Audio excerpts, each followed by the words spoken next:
Oklahoma Sooners, we got them.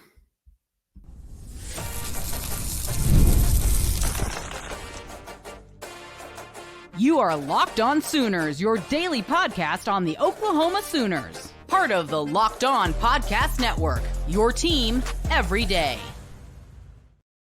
What's up, Sooner Nation? Welcome to Locked On Sooners, and thank you for making Locked On Sooners your first listen every single day. Today's episode is brought to you by Monopoly Go. Game off. We got to talk more about Monopoly Go. This fast-paced game lets you team up with friends for tournaments to unlock awesome prizes like unique stickers for trading, cool playing pieces, and hilarious emojis for taunting your friends. So download Monopoly Go now free on Google Play or the App Store.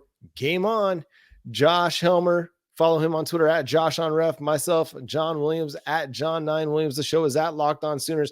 And the story for the better part of the last few weeks has been the recruitment of Dominic Williams. But now we know where he's headed. He's headed to Norman. Todd Bates gets another big-time defensive tackle addition to his defensive tackle depth chart. So in the span of 6 months, he's added David Stone, Jaden Jackson, Jermaine Lowell, and now Dominic Williams out of TCU, arguably the biggest defensive tackle possibility and transfer in the transfer portal this offseason. Yeah, it's huge. And there's a lot of discussion to be had on how this came about, what it means for Oklahoma, what it says about Oklahoma. But let's start with the player, Dominic Williams, individually, what he adds to OU. Here's somebody that I think steps right in and starts for Oklahoma next season, John. I think he's arguably the best defensive tackle in Norman from day one, though you like what you have with Dejon Terry.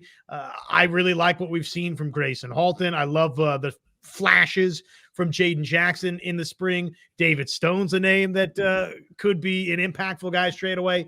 But right now today, Dominic Williams is the surefire starting defensive tackle for Oklahoma. 60 tackles over the last couple of seasons with TCU, 9.5 TFLs, 4.5 sacks. And he's a bona fide start the entirety of the season for Oklahoma. They are better up front today because they landed Dominic Williams. Yeah, according to Pro Football Focus, he started each of the 26 games that TCU has played over the last 2 seasons, including all 14 in their national title game appearance season in 2022. And what's also really cool about what he's done so far is he improved his numbers across the board. Total tackles, tackles for loss, sacks, all up from 2022 to 2023, despite playing 2 fewer games because TCU didn't make a bowl game last year. So it's a guy that is an ascending player. You talked about it, Josh. He steps right in and he is your starting nose tackle, in my opinion. 6'2", 320. He's going to, eat up space. He's going to eat up blocks, eat up double teams, but he's also going to provide a little bit on the pass rush as well. And this is what Brent Venables and Todd Bates have been working for, a defensive tackle room just like this. And the idea was coming. We felt like it was coming at one point, but we didn't think it maybe would get fast-tracked quite like they've done this offseason with obviously the additions of the 2024 signees, Stone and Jackson, but also with Jermaine Lowell and with Dominic Williams out of the transfer portal, to add to a guy like Dejon Terry, who was a big-time pickup last offseason and was instrumental in helping your short yardage, defense, your goal line defense, and is a continually developing player as well. And then you've got blue chip prospects that are kind of starting to take on bigger roles like a Grayson Halton. So, the defensive tackle group is tremendously better because of this. And the beauty of a Dominic Williams addition and Jermaine Lowell to an extent as well is, okay, if Jaden Jackson's ready for a rotational role, great, give him snaps. But if he's not ready, then you don't have to put him out there. You're not forced to play a true freshman at nose tackle against SEC competition every single week. You're going to be able to let him kind of get his feet wet, ease into his role, and then if he proves productive and proves capable, then you can expand that role as the season goes along, but you're not relying on it. But you add a guy that, mean, he's probably got top 100 pick potential going into the 2025 NFL draft if he doesn't stay at Oklahoma for more than 1 year. So it's a huge addition. And he's going to be a guy that's going to wreck games. He's going to wreck game plans. He's going to wreck run game plans and just make life living hell on interior offensive linemen in the SEC. And hopefully on quarterbacks and running backs in the SEC, get past that set of offensive guards and centers and just get right into the backfield. Oklahoma found an NFL talent, right? I mean, you just said it, top 100 type pick, day 1, day 2 guy. We'll see how that develops, possibly as early as the 2025 NFL draft, greedily for Oklahoma, maybe as late as the 2026 NFL draft. Maybe you can get a couple of years of Dominic Williams, but who knows? Maybe this is the one and done. If you want to call it a rental situation, then an NFL rental for Oklahoma. But I do think the expectation here with Dominic Williams is Oklahoma has added an NFL talent to the interior of its defensive line. So right now, today, I think Oklahoma, I mean, according to what On3 and several other recruiting rankings have out there, Oklahoma got the top defensive tackle in the transfer portal. Oklahoma got him. The Sooners, they are inking the top defensive tackle out of the transfer portal. And this is something that fans have pined for. This is what Oklahoma fans have said is the missing link to Oklahoma turning the corner and doing the types of things that Sooner fans want to do, which is take the SEC by storm, go win an SEC championship, and then perhaps get into the college football playoff and win that elusive eighth national championship. This is the type of guy that can help Oklahoma do that. So right now, today, I think from day one, they've added an NFL type talent up front in the interior of their defensive line. John, you have to have those guys to win in the SEC and really even beyond the SEC to win big games in college football. The ones that matter the most, you have to have a guy like Dominic Williams. They went and found that guy. And right now where we sit today, though Jaden Jackson and Stone and others, I still think Grayson Halton's going to be a big-time difference maker. I like Dejon Terry. Right now today, Dominic Williams is the leader in the clubhouse for best defensive tackle on Oklahoma. In this recruitment, the Oklahoma Sooners beat out Texas, LSU, Missouri. I mean, 3 really strong recruiting schools. I mean, say what you want about Missouri, but Missouri has been turning up the heat on the recruiting trail in recent years. Obviously, they got the big-time win for Williams-Nwaneri. We're able to lure Caden Green away from Oklahoma. So that's a school that is all of a sudden a program to be reckoned with. And we know Texas can recruit well. We know LSU can recruit well. And they have Texas's defensive tackles coach that helped put, Devondre Sweat and the other guy that just went in the first round of the NFL draft. These 2 Texas defensive tackles, Byron Murphy might have been the other guy as well. But they had the opportunity to go and win a big time recruitment, and it was Oklahoma. Oklahoma was the team that pulled it off. And I think it's saying a lot about where the Sooners are in their defensive recruiting, especially now that they're heading into year 3 under Brent Venables. Everything continues to trend up. It's also saying a lot about what Oklahoma is as an NIL player. We're going to get into that coming up next on Locked On Sooners.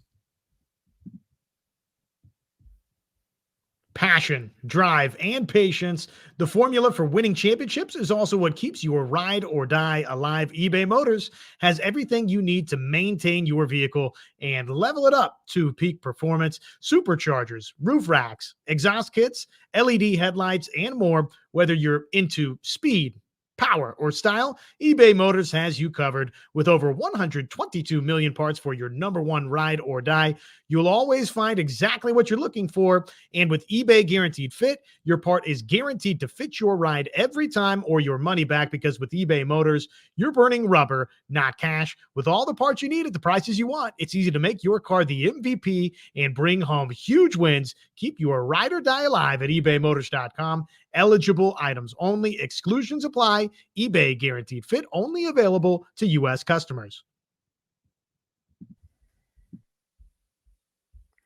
There's another element to the Dominic Williams recruitment and commitment that says a lot about where Oklahoma's at now.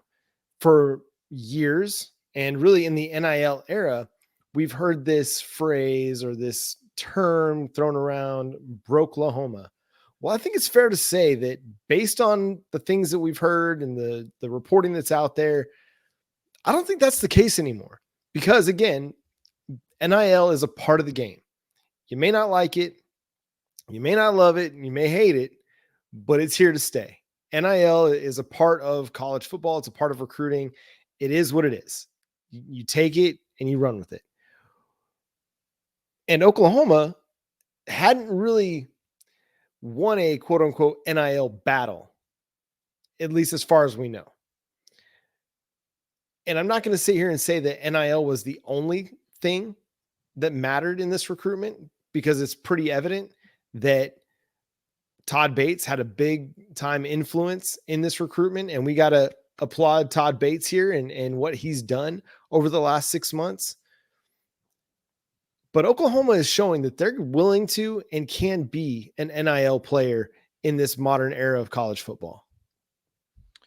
Oklahoma played ball, simply put. And there's enough reporting out there from the Parker Thunes, the George Stoyas, and on and on and on. The Sooners Illustrated staff, the national folks out there, the Missouri reporters, the LSU reporters, the Texas reporters. Name, image, likeness was a factor in this recruitment for Dominic Williams. It was not the only factor.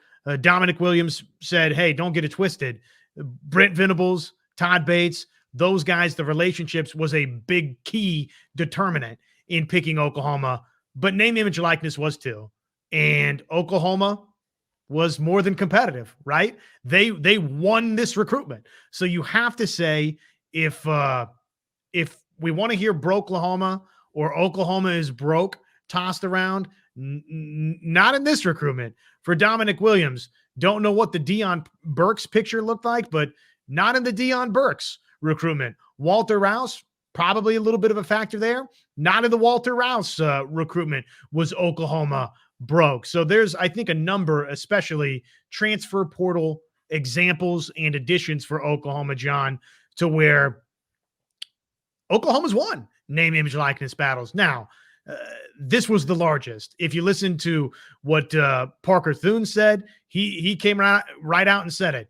This was the largest offer that Oklahoma had made in the name, image, likeness department, and they won. So from that standpoint, does it signal something about OU? John, I would say yes, it does. Oklahoma's here to, if they weren't before, they are here now. And if it's in certain instances like this for Dominic Williams, Oklahoma, yes, is an NIL player.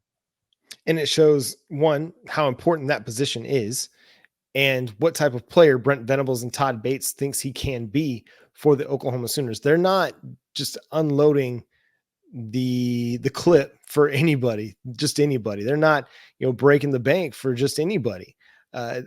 There, I think, had to be a cultural fit too, to the team and to the roster, which it seems like he checks the boxes there, even though it's an NIL game and you had to be competitive in NIL. The person, Dominic Williams, is going to be a fit for what Oklahoma's doing in that locker room. And in addition to that, they think he can be a great player that can go and be a big time difference maker for them in 2024. It's a little bit different than a high school recruitment that you're going after and you're planning to develop him and you're looking a couple years down the road. No, you're going after this kid because you think he's going to make an immediate impact on your defense and help take your defense to another level. And that's the part of this roster that honestly is pretty good and most people feel the most confident in. And then they added a guy like him. They went ahead and made the move, both with their recruitment efforts and with their financial efforts, to make this happen. And, people want to talk about, okay, it's that it's just NIL or whatever. Again, it's part of the game now. It's part of recruiting now. And you're going to have to get in on it at times, but you got to have to pick your battles. Well, this is one of those where Oklahoma was willing to pick its battle and they were willing to go the distance in it.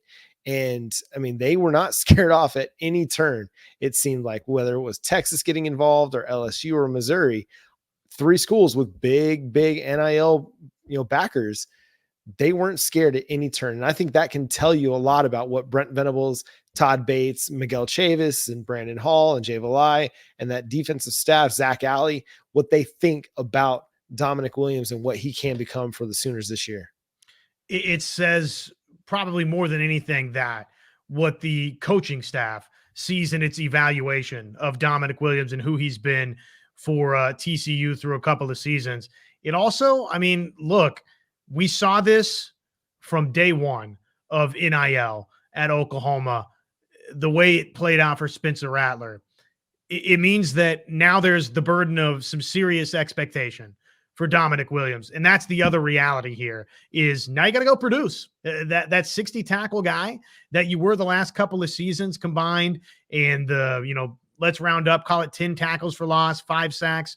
Okay, well, now that's got to be the case at Oklahoma and then some, right? The ROI here, fans are going to want to see that because of what has been attached to this recruiting win for Oklahoma. And I think that's okay. That's the reality of where this thing is going in college football, that there's going to be battles that you pick and choose. And with the picking and choosing of battles means there's going to be some responsibility of expectation to be answered. Yeah, there's individual expectations that are now thrusted upon Dominic Williams and the coaching staff. And then there's team expectations that may or may not have changed when you make a big time recruiting pitch and win a big time recruiting war for a transfer portal player like this kid. Absolutely. And have the expectations changed for Oklahoma? Let's dive into that topic.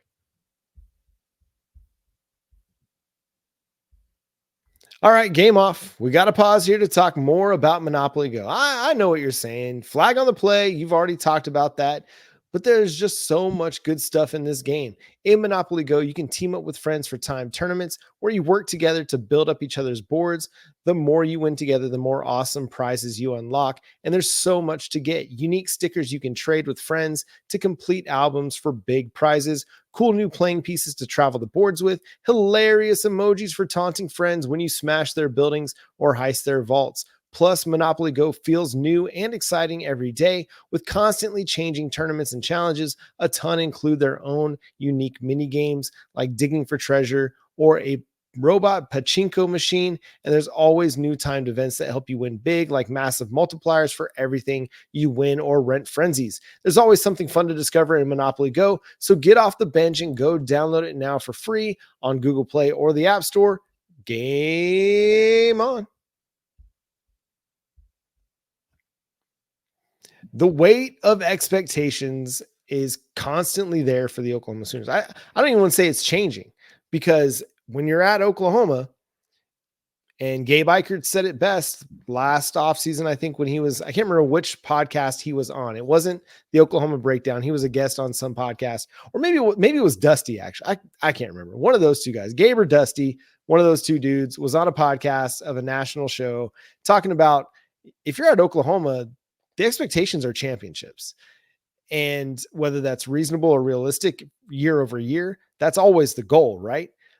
Well, going into your first season in the SEC, I think a lot of people kind of put Oklahoma in that 8, 9, 10 win range. If you're an optimistic Oklahoma Sooner fan, kind of like myself, you're probably looking more at the 10 wins. I don't think very many people are thinking 11 or 12, an undefeated season and going to the college football playoff as the SEC champion. But now that you add a player like this in a very high profile recruiting war with the NIL investment that you've made, do those expectations change a little bit, Josh? I do think they change a little bit, but not much. You're right. The expectation in Oklahoma is, regardless of, hey, you're jumping into the SEC and look at this daunting schedule, and Oklahoma got the short end of the stick in terms of the SEC schedule that it was granted in its first season. This is what Oklahoma fans wanted. They wanted to see Oklahoma challenge. So that was all true. And the idea that Oklahoma could rise to that challenge and win 10 games. That was already there for Oklahoma fans, but it has become a little bit more realistic, I'm sure, to the more pessimistic Oklahoma fan, and really beyond the Oklahoma fan base nationally. This changes expectations. So some of what we see and hear nationally will be different because Oklahoma won this recruiting battle for Dominic Williams. I do think that is true. Now, are they radically shifted? No, I still think there's going to be plenty of pessimists for Oklahoma. I still think the national narrative will be, well, Oklahoma's still playing catch up to Texas, even though you beat Texas last season. Yeah. I still think that there's not this widespread idea that Oklahoma's coming into the SEC to go win the SEC by a bunch of the, Georgia fans and Alabama fans and LSU fans and you Florida and Auburn fans that want to get mouthy out there for some reason. But have the expectations changed? Yes, to some degree, and I would say more so nationally than locally, but even locally to some degree, right? Because you got better. You got better today. Yeah, you got better today. And if you're looking at team expectations, I can see, okay, maybe they don't change a whole lot because you're still expecting or hoping that Jackson Arnold is going to be that guy that we think Jackson Arnold's going to be, and that the offensive line does come together, allowing the running game and Jackson Arnold to be as effective as they potentially could be. But for the defense, I mean, to me, this raises the stakes a little bit, and it creates a little bit more urgency for the defense to jump into that top 15, top 10 stratosphere. And it kind of creates a little bit more urgency for this team to go and win big this year, because you're adding a guy like Dominic Williams, who could have NFL draft prospects in 2025, to Danny Stutzman, who could be who's gone, Billy Bowman, who could be going or is likely gone, Robert Spears Jennings, who could go, Woody Washington, who's gone after this year. Like, you have a lot of big time players that are a part of your defense that will be going to the NFL draft after 2025. After 2024 for the 2025 NFL draft. So as much as we don't want to sit here and say, hey, you got to win now, or we want to look to Jackson Arnold's second year as the starter. I mean, the time is now for this defense in particular to go and be an elite defense and win for this team and take the pressure off of Jackson Arnold, take the pressure off the offensive line, and be a component that can go and win games for the Sooners, as opposed to being drug along like they were during the Lincoln Riley era. No, that's the beauty of what Brent Venables and Todd Bates and Miguel Chavis and Brandon Hall and Jay Valai and Zach Alley are doing with the Sooners, is creating a team that, hey, our offense can go win us a football game. Well, hey, we got a defense now that can go win us a football game. That's a strong point, I think, that you make, that what does this do for expectations, at least even for Oklahoma fans?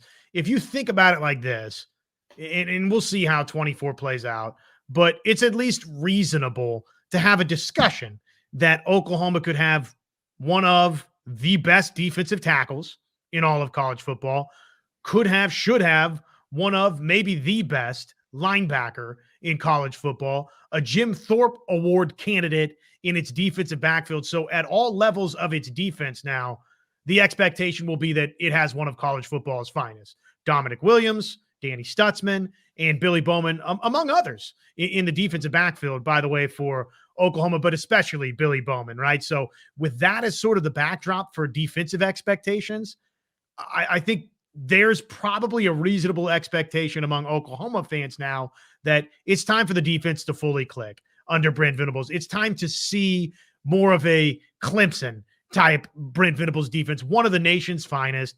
And dare I say, for the defense to be ahead of the offense for the first time in however many years at Oklahoma. I mean, is that not now kind of an expectation going into this season? I know that'll scare some. There's like, wait a second. No, this offense still has Deion Burks and XYZ. And, you look at these pass catchers. But just if we're talking which unit should be ahead of the other going into this season, I would say defense now.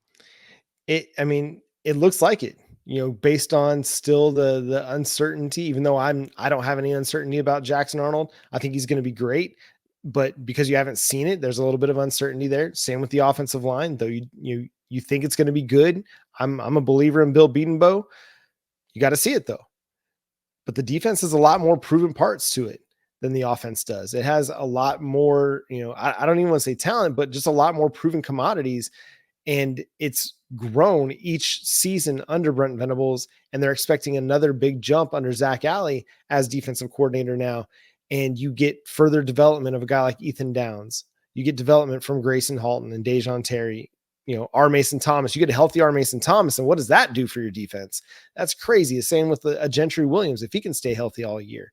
But the depth has gotten so much better on defense that it's not crazy to sit here and say the defense is in a much better place than the offense. And how crazy would that have been if we were sitting here just 2-3 years ago, talking about, let's say, the 2021 season, and we're like, man, when's the defense ever going to catch up to the offense? Well, it didn't take Brent Venables very long to transition this team from an offense only, a team that's reliant on elite of the elite quarterback play to carry them through a season. No, this is a team with so much better balance and, dare I say the word, complementary football.